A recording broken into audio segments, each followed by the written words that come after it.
Hello everybody, and welcome to Some Patches Required, a show where we hope to educate and entertain you on the ever-turbulent games industry. As always, I am one of your hosts, Aaron. And I'm the other host, Zach. Huzzah! And today, we are kind of shuffling up our beginning thing a little bit. But first, as always, thank you very much to all of our returning listeners. If you've been with us for just a handful of episodes or stuck it out since the beginning, a disturbingly long time ago at this point, we appreciate you very much. And if this is your first episode, welcome aboard. I hope you enjoy. If you all collectively would not mind too terribly hitting the engagement button on your platform of choice, sharing it around with a friend or a mortal enemy if you are so inclined, that is always much appreciated and is our best way to grow as a show and get into more ears or in front of more eyes. And we've also been trying to, and this is going to be kind of a clunky way of getting into it, we've been trying to see if we can get our comment sections a little bit more lively. So that is how I'm going to mention that we today are talking about Marathon, the new extraction shooter from Bungie that was announced just a little bit ago, and whether or not Marathon is going to be able to make good on Sony's live service ambitions, something that it has notoriously struggled with. See our episode on Concord, as well as everyone else who has an internet presence opinion on Concord. So yeah, if you have any thoughts on Marathon, feel free to leave them down in the comments, especially on the YouTube version of this podcast. Specifically, do you think that this game is going to help Sony live up to, help Sony achieve what they're trying to achieve with live service? Or do you think that this is going to land somewhere closer to a Concord? Or if you've also actually by any chance played Marathon up to this point and you have any impressions that you'd like to leave us with, that would be, of course, much appreciated. But yeah, feel free to leave us a comment. We'll try and jump in and engage with you if we can. And yeah, we're going to spend some time running a marathon with you. Oh boy, I love running, he said sarcastically. I will say just off the cuff that from my perspective, I do not believe that this game is going to be a mega flop like Concord. Although I think I may as well say the air quote hot take that I have, which honestly, I'm not sure if it's a hot take or a lukewarm one at this point, but I actually really appreciate the Marathon art style. I think we talked about this earlier, Aaron. I think you're also a fan of the Marathon art style, but I know some people think it looks bad. And I'm here to tell them that they are wrong and that I like the weird neon colors and the saturation. I don't know. I think it's kind of a fun juxtaposition to some of the really drab, overly serious art styles that we see of the future. I also think it's kind of creepy in a weird way. You know what I mean? Like in a dystopian kind of way. Yeah. I heard it described as corpo-punk. Yeah, I'd believe that. Yeah, it kind of fits that. Kind of works. It does give you the impression that, I don't know, there's a lot to kind of take in there. So to dial back for 2 seconds before I jump in with my opinions on the art style, I figured I might as well kind of contextualize Marathon just a smidge, and say I'm sure at this point, if you're listening to this show, you're familiar with Bungie, so I won't dive through like their entire history. But this is a game that has been in development for about 4 years, if I'm not terribly mistaken, and is technically an IP revival of an old Macintosh game. And it is just a straight up and down extraction shooter in the vein of Hunt Showdown or Escape from Tarkov. So it's very player versus player focused. Everything is on a 25-minute loop where you need to gather resources and try to get out of the space before you die and all that fun stuff. I'm explaining that in case there's any neophytes in the audience like myself who aren't really into extraction shooters. But yeah, one of the things that is core to the idea of whether this game is going to be a success for Bungie and by extension PlayStation and by extension even further PlayStation's live service ambitions is whether there's any sort of hook to like draw people in. And I think one of the most apparent ones that is separating this game, especially from other players in that extraction shooter space, is the level of visual polish and the cohesion of the art style, which is notably something that was either completely lacking or completely calamitous for Concord, where notably the character designs were very bizarre. The environmental design was very bizarre in Concord. And for Marathon, it's off kilter. It's unsettling in some ways. And I find it extremely interesting. Kind of like Zach is saying, there's a lot of fascinating color work going on. There's, your standard like punky makeup stuff, but it doesn't read as what's a really good example of that, not the same aesthetic, but like an overplayed punk aesthetic would have been I don't know if anybody listening or you specifically, Zach, played Far Cry New Dawn when that came out. That was the one where they also used a lot of those really vibrant colors, right? I'm imagining like spray paint. I think it had the pink and the blue, the really saturated pink and blue kind of color palette.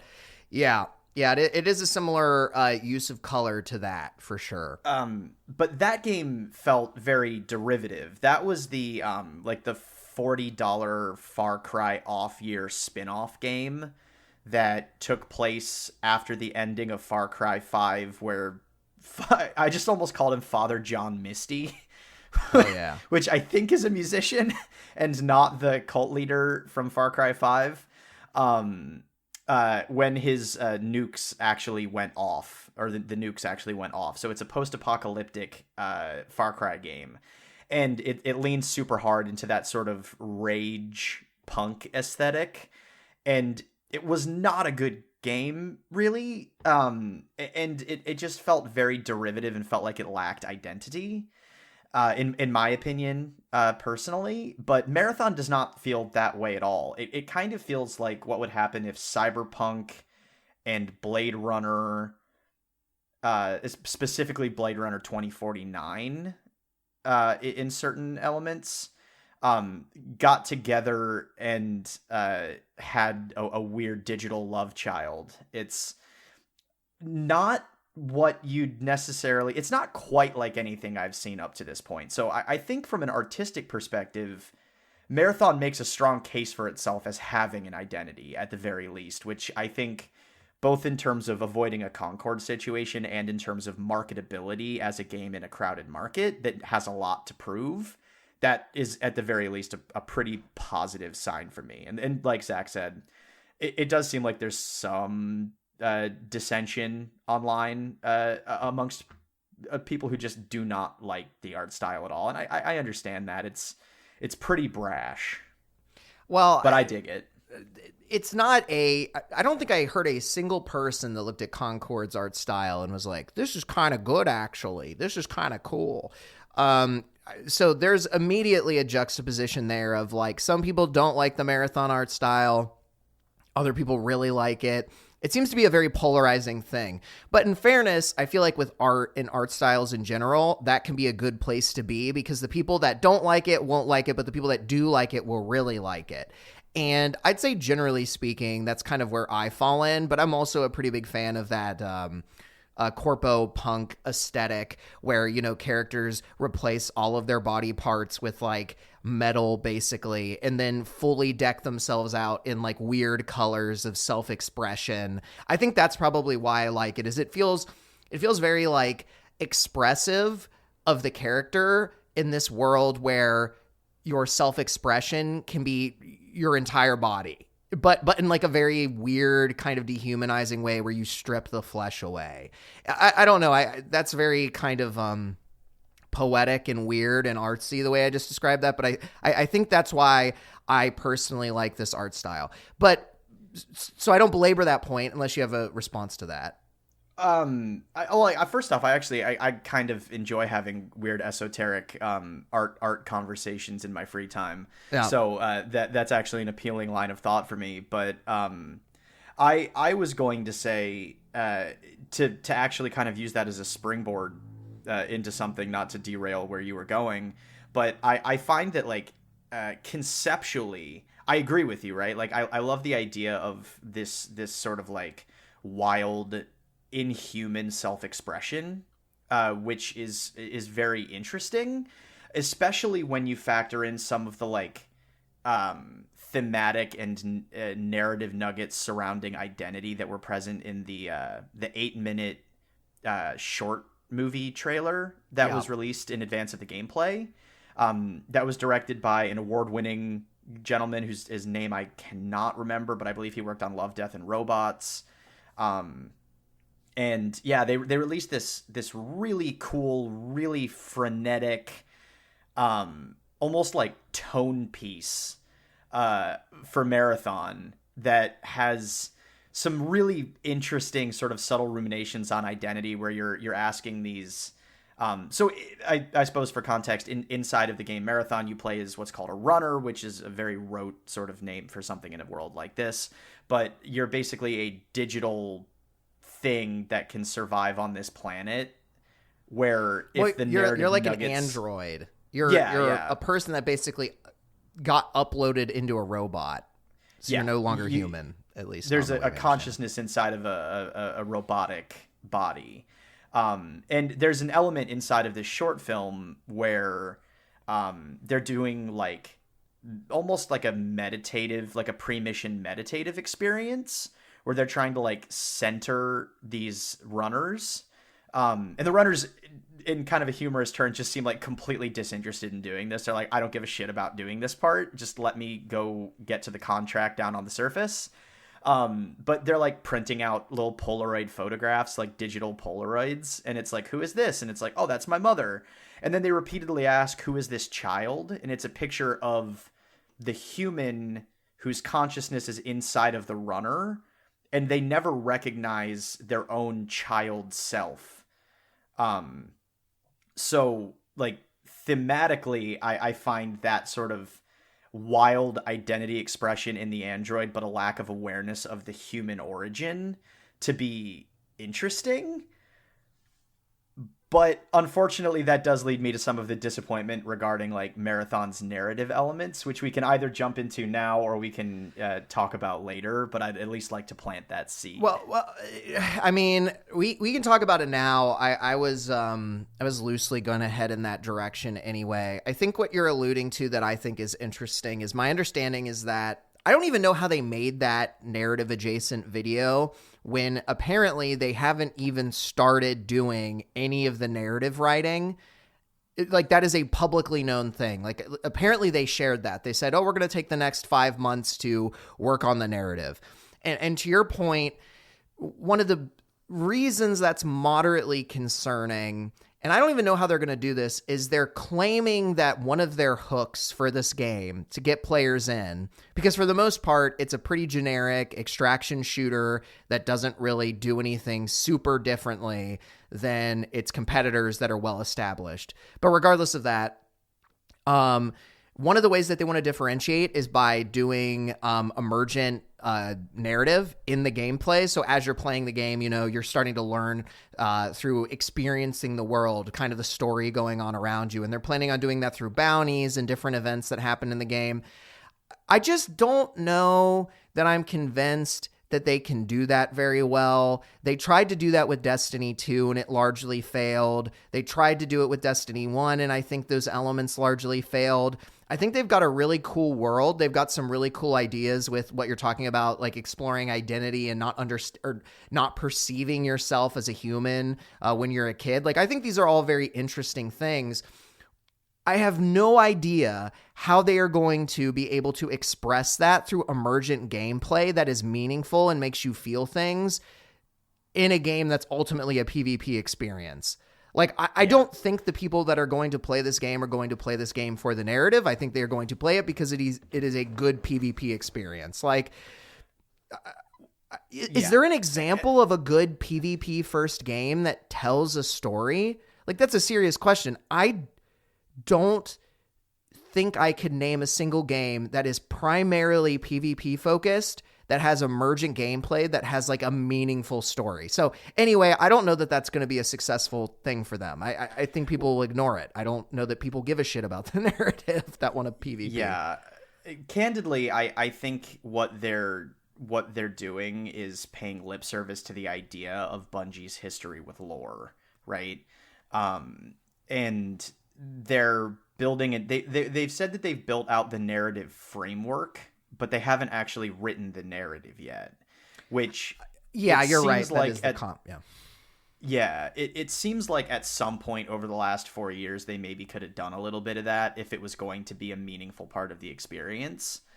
The fact that it's going to be constructed and implemented, either constructed in part over the next 5 months and then continuing to be constructed and then implemented over the course of the game's first several seasons, I don't think speaks to something that's going to have like maybe the depth that people would find in something where the story's delivered in like an esoteric sort of way, like even like a FromSoft game, right, where a lot of the story is not delivered to you overtly or in like an overly expository way. A lot of it is very much on you to figure it out. That all is baked into those games, like from the art style down to the symbolism to the environments to the items. That's all baked in from the jump. I don't know that trying to like patch those things in as you go is necessarily the sort of thing you do with a story that you're really happy with or really desperate to tell. So it doesn't give me a lot of confidence that the story is going to be the hook that'll bring people back. That's not to say that it can't happen. But I doubt very much that the story is going to, drop any jaws, as they say. Well, probably not. I don't know if people say that, but, I think, if people are going to keep coming back to this, it's going to be for a deeply satisfying gameplay loop. And then the story is going to be, additive, which brings me to one of my not many concerns, but one of my critiques. And maybe this will make me sound like an out of my depth, out of touch sort of old man character. But I'm reminded of a little game I like to call Titanfall 2, which was, of course, a multiplayer first shooter that had a surprisingly robust single player experience that people still talk about, right? And I think that there was a strong potential here to leverage the aesthetic and leverage Bungie's history with building out rich, detailed worlds for their games to take place in. Even if a lot of that lore doesn't make it into the game, look at the Halo universe, right? There's a billion stories that kind of happen in that world. And there's politics and history and different wars and different planets and all of that sort of stuff. And part of me wonders, and this will plant yet another seed for our conversation, since they are already planning on charging a premium price for Marathon, it's not going to be a free-to-play game. Since that is the case, would not it have made sense for them to build out? It doesn't have to be the world's longest campaign. It doesn't have to be the world's most ambitious campaign. But using Titanfall 2 as a model, would it not have been possible for them to utilize the world that they've developed for Marathon and that aesthetic and some of these themes and funnel that into a really solid, focused single player mode that is appended as a value add to a deeply robust and well-designed extraction shooter, right? The future of the game is always going to be that multiplayer mode. The core of that game is always going to be that multiplayer mode. But you have the value add of a single player shooter that lets you, bake that story like fully and really explore some cool stuff there and kind of validate the world and justify the price tag. Yeah, I mean, I think the one benefit for them from a narrative experience is like one of my favorite game modes that Bungie has had is they had was this even Bungie? I think it may have been 343. Regardless, some of the Halo games have something called Spartan Ops, where you play a team of Spartans going off on these missions that are kind of tangential to the actual story. And that was always super cool because it was your own Spartan that was going off and going on these missions, and it was world building where you felt like you had a character that was more in the world. To that point, I think you could make a game leveraging some kind of a single player experience where the multiplayer feels like that, where you use the single player tutorial, whatever it would be, to kind of immerse the person in the world so that the missions that they're going on feels like more of a role-playing thing, where you're more bought into the world and the character that you're playing. I think... I don't love why this is a question I have. Why the hell do these games keep forcing you to be like specific characters? Because that's one thing we haven't talked about. The cyborgs that you play, the agents, whatever you want to call it, the runners, that's the word. There's 6 of them at launch, and they all have a very specific look to them, but they're so specific that it looks like a pre-made character that probably has a background, a personality, all these other things. I hate that. Fucking hate that. I wish that I could just make my own runner to inhabit the world, but I guess they need a visual style that conveys like what your character is minute to minute so people know what you're doing. I don't know. I think there's all of these like things that kind of prevent it from being this place where I can feel like I'm really in the world being my own character, which I think would add a whole layer of interest for me and people that play Destiny. But like, that's not what they're doing. This isn't a hero shooter, but it does follow in the vein of like, there are characters that are kind of pre-established. They have their own unique abilities, and that's who you play in this game. You are not playing a new character in this game. And I think that's kind of a missed opportunity. In addition to some of the narrative stuff, and I know you dropped the premium game question, or the premium price seed.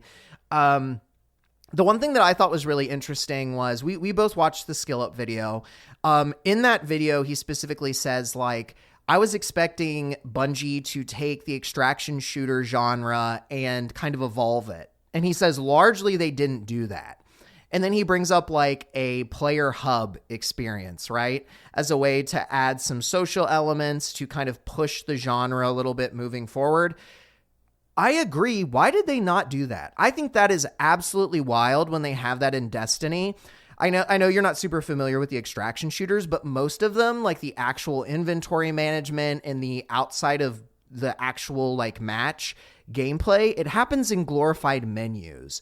It would be so much better for immersion and everything else if there was like a lobby or something that you were engaging with, because you're engaging with all these people and contracts and stuff, but it's all in a menu system that just feels very like is it depersonalized? Or it doesn't sell it to me. I think you could do much better, and it's very weird to me that Bungie didn't make some kind of like lobby for this game to kind of push extraction shooters into a new age, right? Like a more refined age. So anyway, those are just some of my thoughts around the narrative side of things. And I guess the one thing I would say about like a Dark Souls game, or specifically you said Elden Ring, I think, is I do think those games can do a little bit better with their emergent gameplay because you're not actively in a PvP environment. You can 100%. slow down and appreciate everything around you way more than if you're in a firefight or, you know, with a team of three people, or sorry, two other people distracting you. It's a team of three in total. So anyway. Exactly. Yeah. And I think that just kind of speaks to my point even more, that like I understand you'll be able to like access text logs and stuff. Woo. You know, there's the capability to be able to access those narrative elements outside of an actual match, but like how rewarding does that feel? Realistically speaking, I can't imagine that, again, that is going to be the way that you dreamed everybody's going to engage with your deep emotional personal story. Which again just makes me think that the story is going to end up being window dressing, and the meat of the experience is going to be mechanical. Which again, if it's very good mechanically, is fine. Is fine, but it does continue to raise the question: what then, if not exceptional gameplay, is Marathon bringing to the table to draw people out from, you know, Tarkov or Hunt or any of the other, you know, big sort of established extraction shooters? Because it's fairly evident that this game is not really made to like pull Destiny players away. Well, they've said it. Like there are quotes from the game director where he straight up has said like, some people that like Destiny will like this game, but this is not a Destiny replacement, is basically what they've said directly. Yeah. And on some level, it makes sense then that there are like fewer social hub elements if they're trying to have two coexisting time sync live service games coming from the same developer that are both ongoing and receiving support. But yeah, you're not going to be able to rely, for a variety of reasons, on pulling players straight from Destiny's gameplay loop over to I almost called it Tarkov, which is not right, to Marathon, right? Because they're just such drastically different types of games. And I can't remember, I believe it was we referenced a Bellular video, as we often do, where he was talking about the fact that a huge portion of Destiny's player base is much more interested in PvE than PvP, which is my case as well. I've actually played a good solid amount of Destiny 2, not for a very long time, as actually is probably the case with a lot of people, but yeah, it's appealing to me because most of the experiences that I have with other players in those games are essentially cooperative. We're working together towards a goal rather than working against each other, which for me is more appealing, partially because I suck at video games and partially just because I don't like being griefed by people. I don't get that much free time anymore, and I don't like spending it getting, you know, repeatedly demolished by a 12-year-old. Just not my idea of a great time. So yeah, they're not going to be able to do that. And then there's also the issue of the actual like wiping of one's inventory and progression, which my baseline understanding is that every season your progression is reset, with the exception of like a handful of like prestige cosmetic items and stuff that shows like milestones that you've hit. But ultimately the loot that you've accrued, the power that you've gained, basically your entire metagame resets every season, which could be every 3 months, could be every 4 months, however long they decide a season's going to be. That's when your stuff resets. Mechanically, that's to kind of combat power creep and keep the game accessible to new players. But it's also going to be deeply, deeply unappealing to the Destiny crowd, who are used to keeping all of their items forever. You know what I mean? And just kind of accumulating power on top of power on top of power on top of power and keeping that number going up. So yeah, that's not going to be appealing to Destiny 2 players. So this game is obviously not marketed to them. And if it doesn't have strong hooks to pull people from the other two games, again, who's the game for? Like, what's the target audience?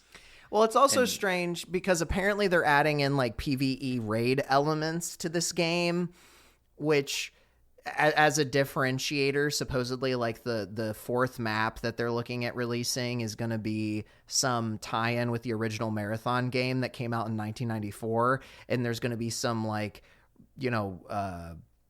PvE raid boss kind of thing. But like, to your point, okay, you're adding a PvE raid boss kind of activity, but that's what the Destiny players like to do. That's not necessarily what the extraction shooter players want to do. So it definitely seems like they're trying to tread a strange line here where it's like, we don't think our target audience is Destiny players. We think it's these extraction shooter players, but then we're putting in narrative elements to try and pull in people that like narrative. Like, I guess the question for me is, I just don't know that these people that like competitive extraction shooter games give a shit about the narrative. Maybe they do. I don't play a ton of these games. I played Dark and Darker, which is like a dungeon, like medieval extraction game where you play like wizards and knights and stuff, and you go into a dungeon and loot stuff. But like, for the most part, I don't give a shit about the lore. Like, I'm not playing that to learn about the world. So I just don't know that that's a real great target audience to be focused on. And to your point, I don't think that your normal PvE Destiny player is going to be attracted to this game. What I do think is kind of interesting is there's been comments made that this game is trying to do what Valorant did to Counter-Strike and make this genre of game more accessible to people.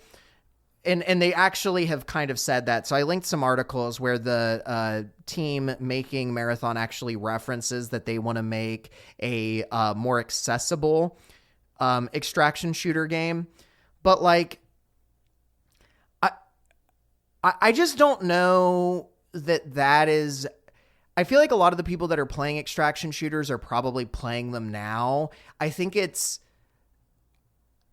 don't know if I'm convinced that there's a big following of of casual extraction shooter players like maybe they think there is. You know what I mean? Like, it almost feels like they kind of want to be like Marvel Rivals and they think they can pull similar numbers, but I feel like those kind of games are much less intimidating than an extraction shooter from like a gameplay perspective. Like what, you don't play a ton of multiplayer games, but you know the gist of I mean Overwatch even, right, Aaron? Yeah. Like, isn't Overwatch to you less intimidating to jump into a match than like an extraction shooter game where you get one life, you could lose all your stuff? I mean, it's functionally kind of like a roguelite in some ways. Like, am I off base with that, or do you agree with that sentiment? Because I just don't know that there's a lot of casual like extraction shooter players. I feel like it's kind of inherently hardcore a little bit. Yeah. I would say, I would say like on a purely conceptual level, I'm more drawn to the idea of an extraction shooter because the loop sounds a little bit more satisfying to me. That having been said, I think that I would probably spend more time, like, the hero shooter thing is much more accessible, yes. I would say by and large, something like a Marvel Rivals is designed to be easy to pick up and play. And then you attain a certain level of mastery, and that's, kind of how you progress through that game, as opposed to something that is sort of inherently punishing, like any sort of roguelike experience.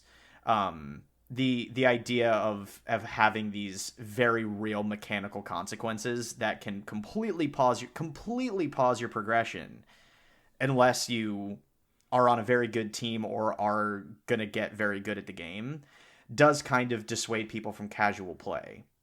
So I don't know who is going to look at this and pick it up just cuz, right? I think you're right. It doesn't feel to me like it's a genre that's very conducive to like, I want to play a multiplayer round of something and have fun.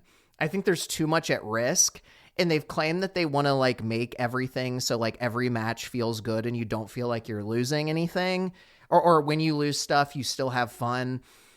I just don't know that I'm convinced that most people like losing all their stuff if they die, regardless of the roguelite. Like, I think there's a very specific group of people there. So anyway, I just checked the time. I want to make sure we're making some of our points clear. So I'm just going to reiterate the things that we've said. And then you mentioned the pricing thing, which I think is a good thing to go into. So the first note that Aaron and I said is, I think, Aaron, we're both in agreement. We like the art style here.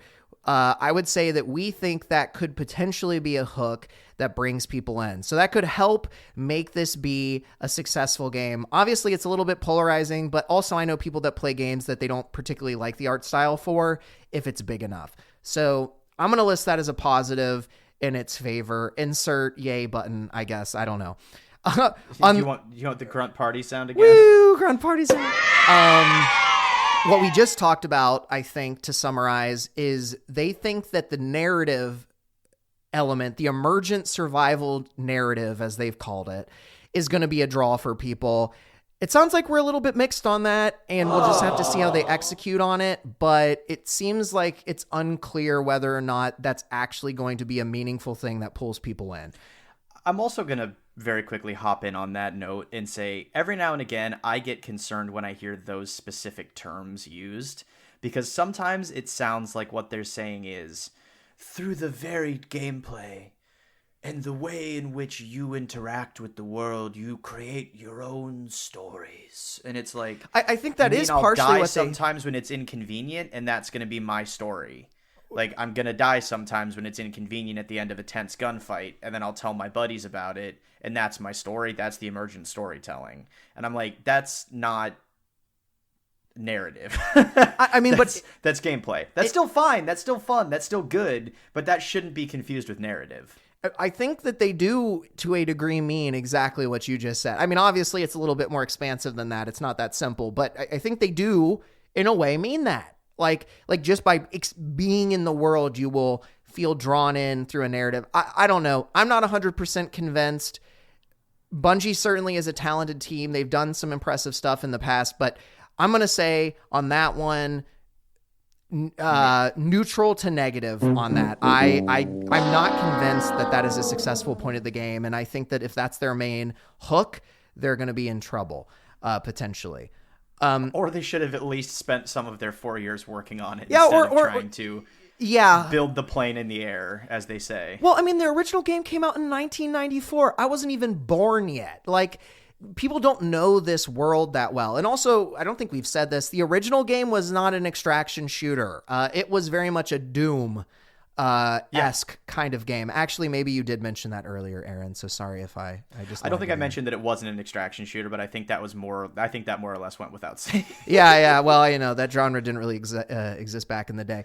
Both that genre and Zach did not exist that year. So it's very true. So to your earlier point, Aaron, you talked about the price. So this game, is speculated to probably be $40. That's a very contentious point in the community. A lot of people think it should be free to play. The interesting thing, though, Aaron, is originally I was very much like, yes, this game should be free to play. But then there were a few things that I learned about, which was one, I forgot that Escape from Tarkov is actually a premium game too. It costs, normally it costs $50. There's actually a sale as of the 27th. Of April. So it may be gone by the time this comes out, but there is a sale, so it was $40. And Hunt Showdown, which is another one of the big ones, that is a $30 game. So the entrenched games in this genre were premium games. You did pay for them. So technically, it's not that odd that Marathon is, having some kind of a charge associated with an entry fee. I will say just quickly, the other thing that I think is interesting is in that Bellular News video, Aaron, he talks about how having a price associated with playing the game can prevent cheaters from coming on and ruining the experience because they can't just make a new free account. You know what I mean? Yeah. With a free-to-play game, you can keep, you make a fake email and you can keep getting into the game, especially if you want to aimbot or do some kind of, hacking to cheat and make other people miserable. So from that perspective, maybe it's justifiably a full price game. Well, not a full price, but you know what I mean. A $40 price. Yeah. Premium. It's not $70. Thank God. It's not $80. Thank God. But yeah. Anyway, what are your thoughts on the pricing? I think from a market analysis perspective, if you're trying to compete directly with the two big players in the space and they're both charging money, either you blitz the market with a free-to-play and hope everything works out well from that cheating perspective and just be like, come all ye untested extraction shooter hopefuls. If the $50 price tag or the $30 price tag or what have you was what was stopping you from trying the genre, come give Marathon a shot. If you like it, you're now in that system and you're going to pay us for cosmetics, you're going to pay us for expansions, possibly, you're going to this, you're going to that, whatever. I think that is a reasonable strategy, but I also think that it does sound a little bit like leaving money on the table when the other two big players in that space are also charging, right? It would be like Overwatch 2 went free to play, and if Marvel Rivals had come out and it was $40, I don't think that it would have been nearly as successful as it was, right? Yeah. So it's not like it's $40 competing with free to play. It's if it's $40, we're kind of speculating on $40. We don't have an announced price yet, but for the sake of simplicity, it's not $40 competing with free. It's $40 competing with $30 or $50. Well, so which is much more reasonable. It is actually also $40 competing with free because there are also free extraction shooter games out there. True. So it's a mixed environment. So it's easy to understand why they want to charge money when the biggest extraction game, I believe, is Escape from Tarkov, and they are charging $50. But there are some other alternatives that are more recent, like Delta Force, which is a free game. There's Arena Breakout, which is a free game. So, it is a mixed thing.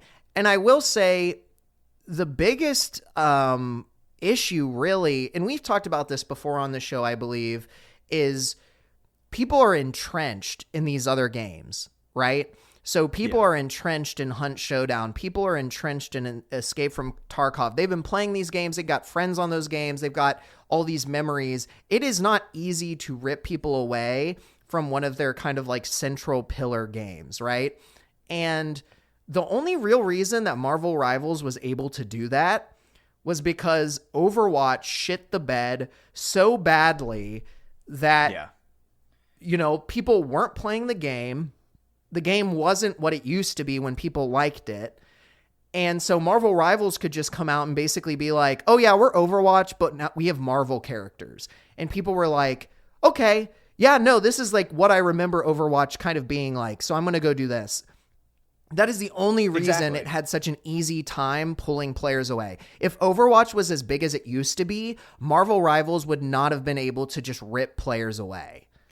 No, during the heyday of Overwatch, if Marvel Rivals had come out, it would have really struggled to compete with Overwatch. But right now, I think we can argue that those big extraction shooters are kind of in their heyday still, right? I haven't heard a lot of people talk about how they're sick of Tarkov or sick of Hunt Showdown.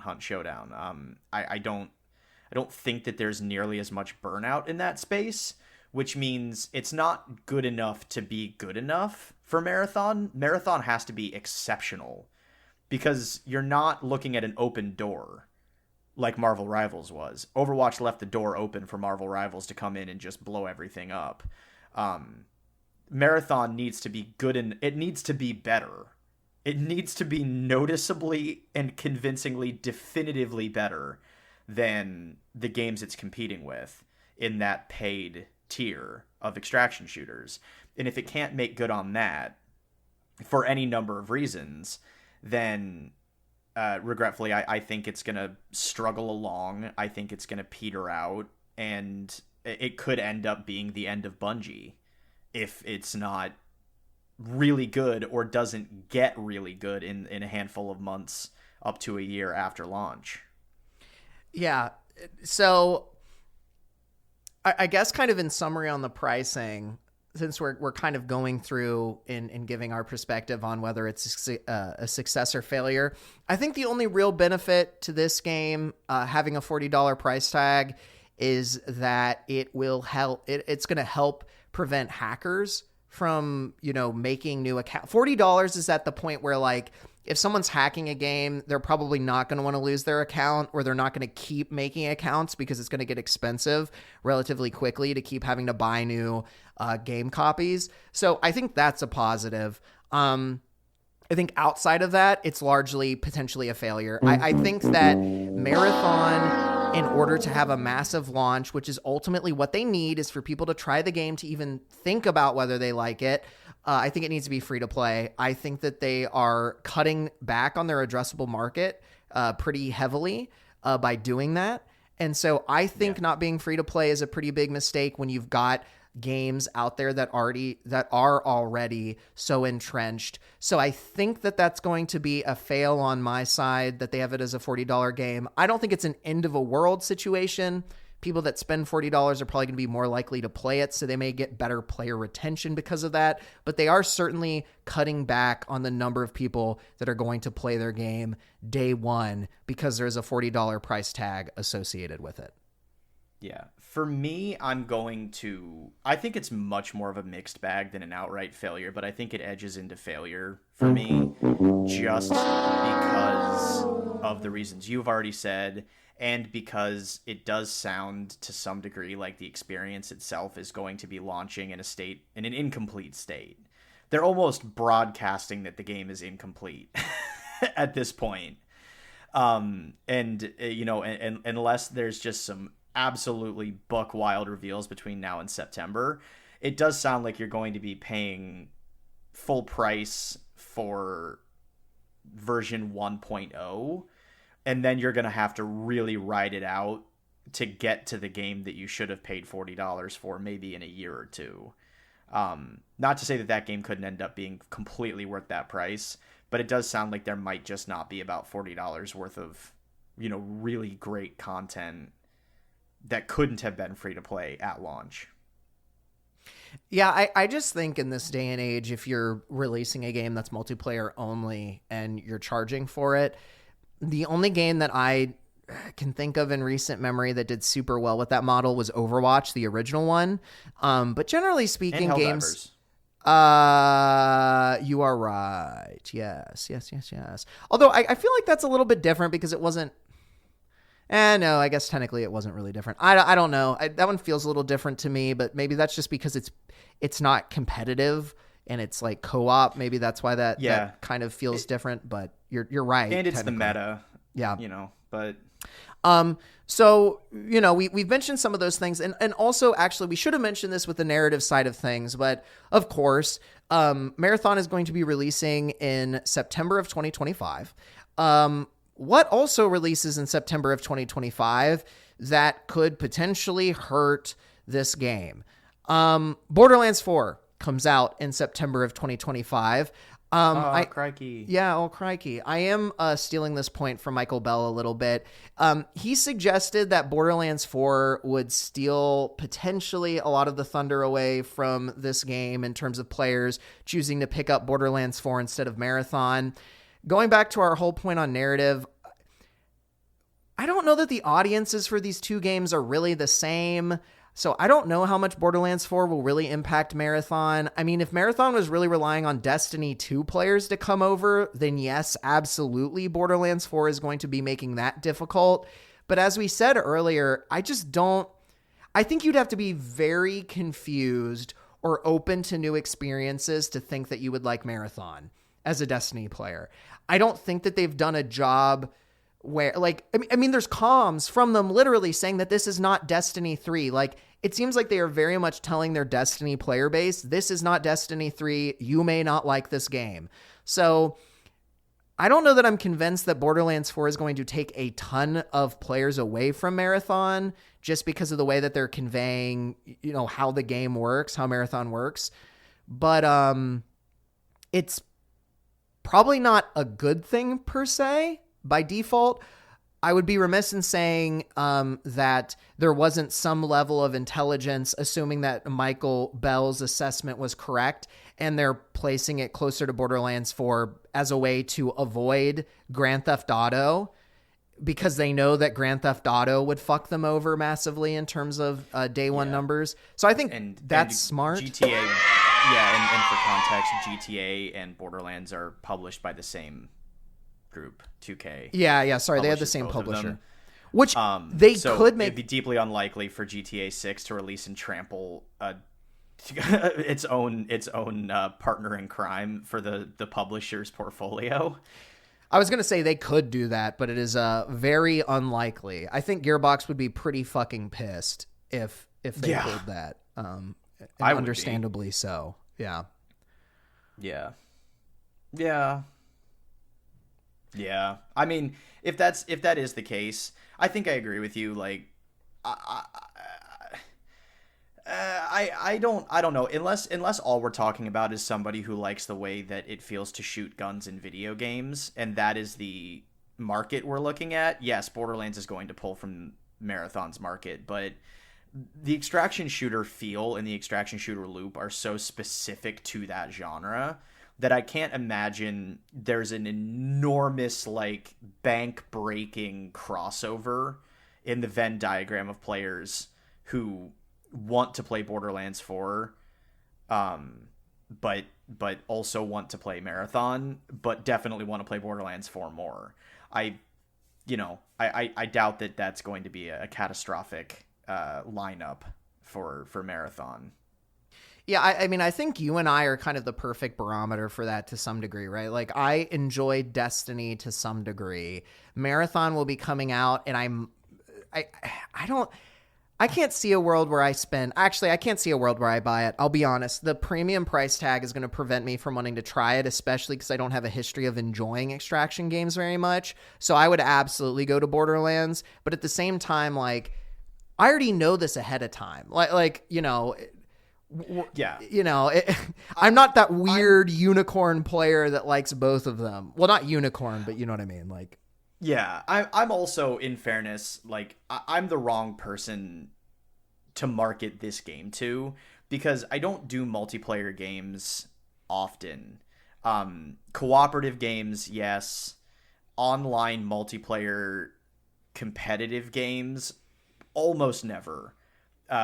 Almost never is that how I choose to spend my limited free time.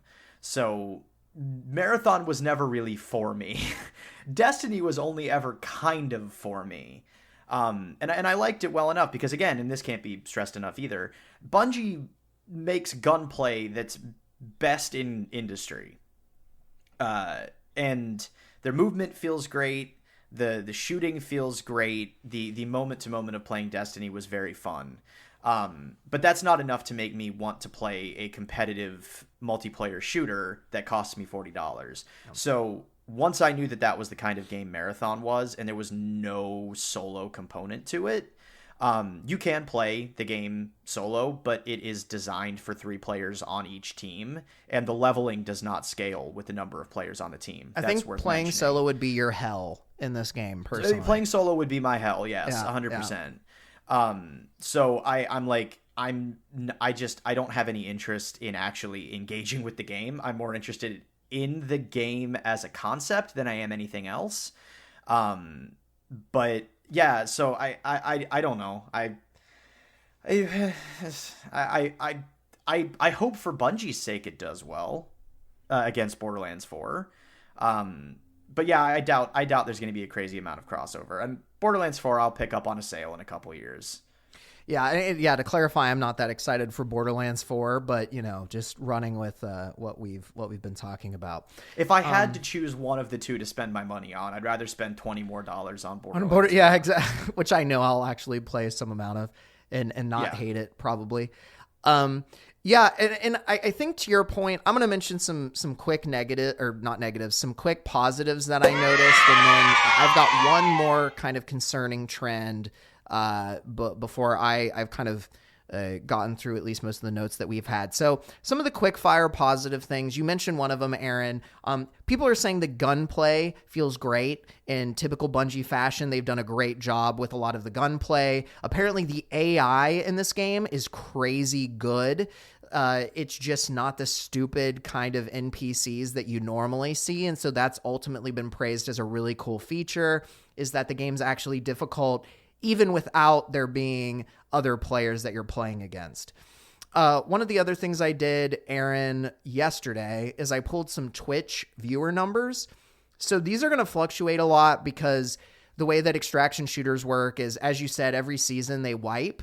And so whenever it's a new season, I think that you get a big increase in both players and viewership because people are like, oh, it's my time to get into this game where I won't immediately get obliterated because I'm under geared or whatever. So some of these numbers might be kind of low, but Marathon had 7,000 views or viewers on Twitch yesterday. As compared to Hunt Showdown, which is one of the other big ones, only had 4.2 thousand. Escape from Tarkov had 16,000 viewers. Delta Force had 9.6 thousand viewers. And I'll just say one more of them, which is Dark and Darker, the one that I've played, 4.5 thousand viewers. So, like, it's solidly not the lowest. It is also not the highest viewed game. So what does that mean to me? I don't know. Honestly, based on these numbers, I feel like 7,000 viewers paying attention to Marathon post the initial hype fall off for this kind of genre of game. I mean, it definitely dropped a lot, but it seems like that's probably a healthy number. Maybe not for a brand new game that people should be super excited for, but like 7,000 based on these other numbers I'm seeing doesn't seem super bad. I don't know. I guess it's really perspective, right? Like, should it be higher because it just got announced and the alpha footage just started going out? Probably, but also compared to other games in this genre, it's kind of in line. I don't know. It's not bad, I guess. I would say for a closed alpha with a limited number of keys and also a random sample time, right? So like the streaming world, the numbers go up and down like crazy depending on when the big streamers are streaming and what they're streaming. So yeah, I mean, like, for it not to be at the bottom means that it's probably, I mean, it means it's not like a Concord level disaster, but the fact that it's not higher might not be, great. If it's not getting a bunch of people to stick around on a random sampling when there's 20-some thousand people watching Tarkov or whatever, 16,000 people watching Tarkov. But, I think it'd be interesting to kind of keep an eye on that as we get closer to release, because if people start catching on and realize that they enjoy watching the game and enjoy playing the game as more people get involved in the alpha and the eventual beta and all that stuff. Yeah, I mean, the numbers aren't calamitous. They're not, blowing the doors down, but they're not a nightmare. And that's kind of what I think. My answer to the question, is this game going to help Sony hit its ambition? I think Marathon is probably going to be what is success, right? I think Marathon will be successful in the sense that I think it can probably have an audience of dedicated players. I don't think that Marathon is going to be this wild success like Marvel Rivals was, where it like just takes over the genre. I don't see that happening. I don't think it's going to do that based on all the feedback and, kind of like the player numbers, interest, etc. I think it's going to have a dedicated fan base. I think if it was made by a different studio or with a different publisher with different ambitions, I think it could be considered a successful game. I think Sony has too much riding on this, and I do not think that Marathon is going to hit Sony's expectations. I just can't see a way for them to make a like casual extraction shooter market, because I just think what people like about extraction shooters is that they are kind of sweaty. And I'm not convinced. I'm happy for them to prove me wrong, and, they're successful. I don't ever think that's a bad thing, but I'm not convinced that this is going to be able to hit what Sony wants to when they initially bought Bungie. I think it will just be a healthy amount of players, but nothing to write home about. Yeah. Are we in takeaways, like closeouts? Well, I just wanted to say that because it just seemed like a solid time to kind of summarize some of that stuff. I know that there's that Paul Tassi article where he talks about like player retention dropping by like 50% in the alpha after 24 hours, which isn't a good sign. But, if there's any other points that you wanted to kind of mention before closing out, I think that's fine.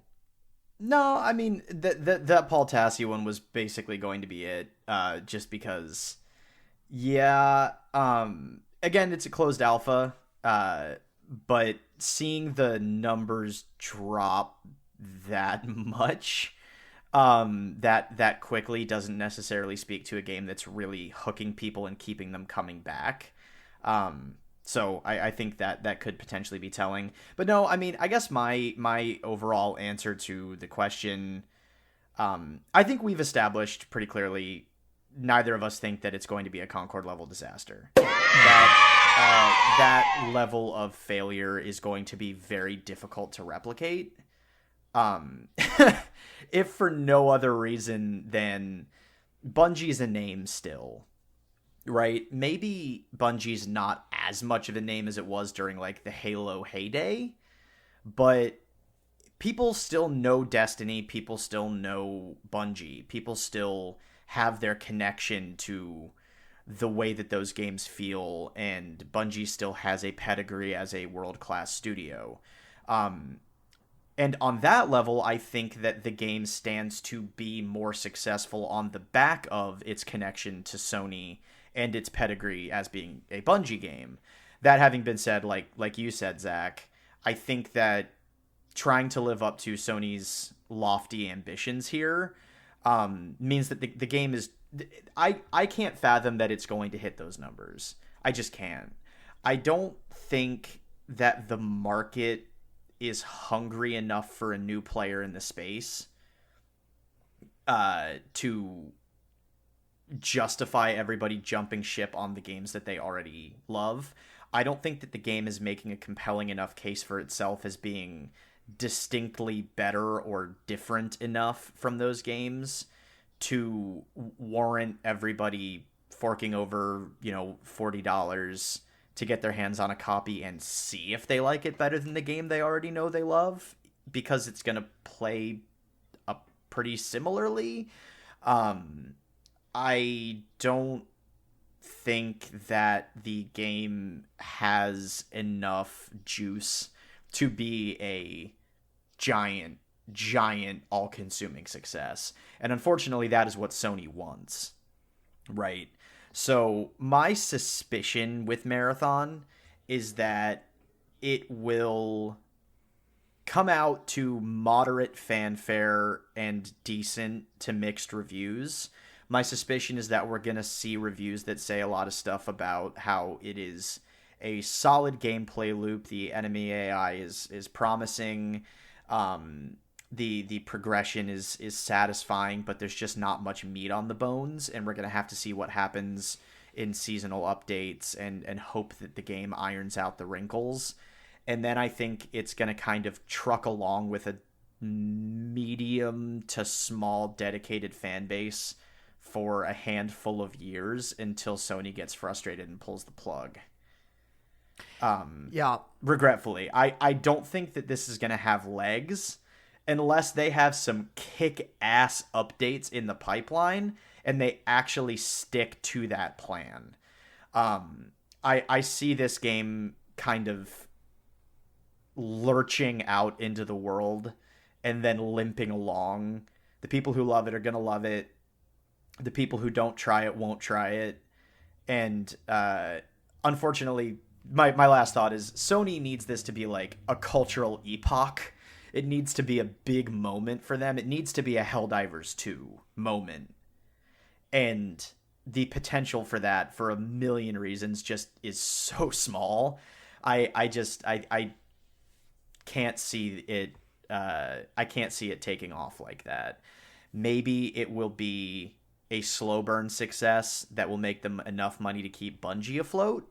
But regretfully, I think that's probably the best case scenario. Yeah, I don't think that it's going to, in their eyes, be worth the $3.6 billion they spent to buy the studio in 2022. I don't think it's going to hit those numbers. But you know, I do. There's the classic example of Dead Space, where Dead Space has always kind of been a success in a lot of ways. But EA looked at it as a failure. They thought it was a failure of a franchise because it didn't sell the bajillions of copies that they wanted it to. And I could very easily see this game being kind of like that, where it gets its own little niche player base that's healthy. I don't even think I'd say it's going to limp along rather. But to your point, I don't think that Sony's going to see the returns that they want on it, and that could spell trouble for Bungie ultimately. And I think what'll be really interesting is I could see this being a situation where potentially Jason Schreier does some kind of post-mortem article talking about Sony and Bungie leadership's place in deciding what Marathon was going to be, because I would be very interested to learn who wanted this to be an extraction shooter and why they thought that was a good idea in an overly saturated market. So I don't know. I could see that happening. Obviously, we won't know until it does or doesn't happen. But yeah. Yeah.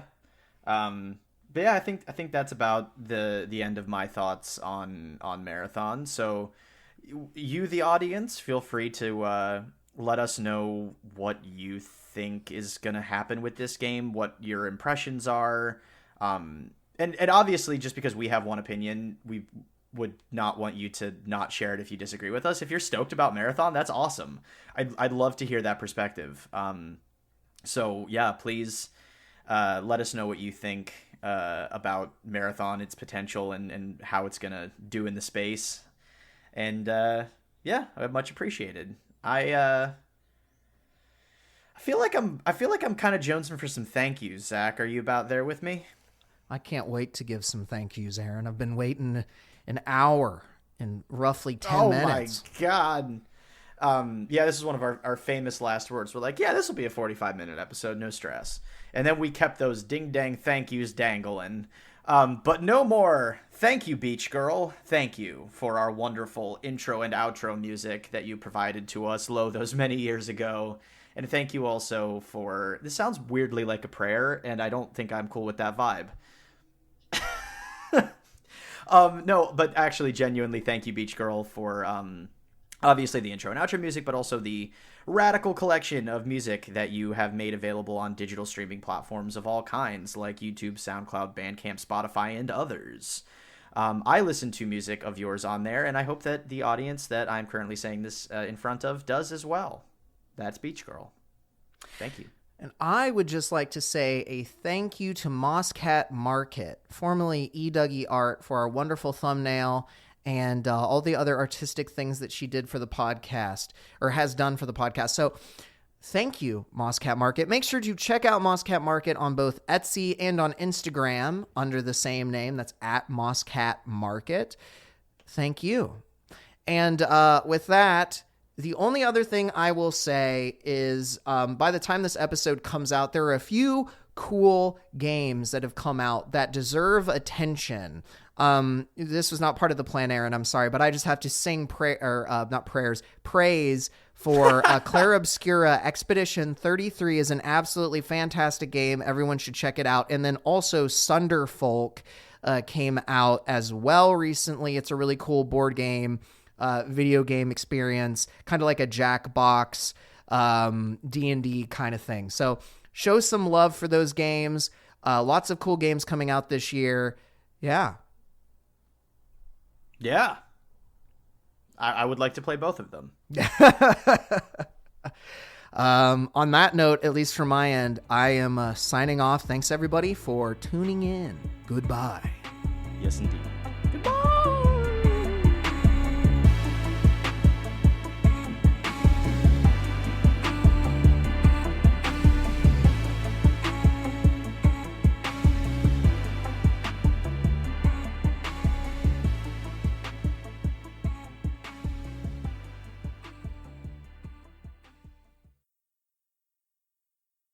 Through the varied gameplay and the way in which you interact with the world, you create your own stories.